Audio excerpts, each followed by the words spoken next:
welcome to the Learning has Changed list, the web series where I get to tackle all the things that I would like to learn how to change in education, the community of reflective practice vloggers, in order to create an engine for authentic learning.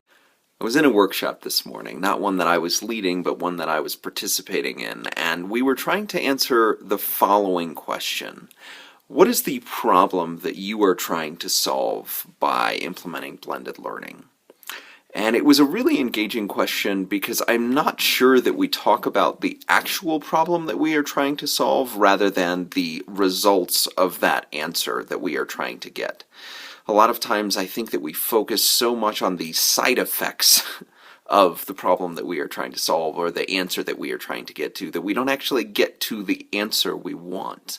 And the people that I was talking to at my particular table were really focused on student ownership for learning and trying to figure out how we can make sure that students know where they are and where they want to be, know what the next step is in their own learning. How do we make sure that they can own that? A lot of the side effects to the answer that we were looking for are the things that we end up focusing on, things like decreasing the achievement gap, raising test scores, and looking at raising graduation rates. Those are all side effects of the answer that we were looking for, but really the problem that we were trying to solve in that group was how do you create that ownership? And that's a really noble problem to solve and one that I'm very engaged in, but I'm becoming much more aware of the fact that we can't solve all of the problems, and the idea that we should solve one of the problems and have all of these side effects come into play is a little bit more problematic for me. It is very much that we are prescribing a medicine hoping that the side effects are the actual results of the medicine rather than the actual prescription that we are making.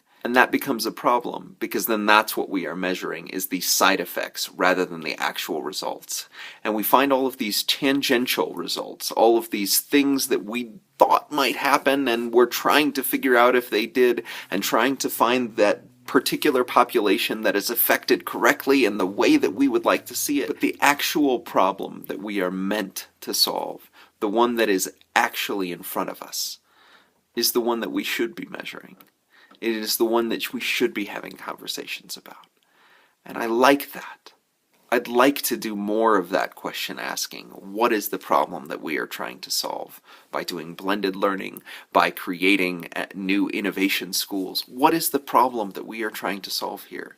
Because it isn't the side effects of the answer that I want. It is the full answer. And I guess I'd like to think about what are the side effects of our work that we are anticipating that become the focus of our work if we're not careful. What do you see as the side effects of implementing something? The side effects that are going to distract us from the actual problem and finding the actual solution. If you have any ideas on this, leave it in the comments, subscribe on YouTube, or join us in the Google Plus community for reflective practice vlogging. Thank you so much for watching.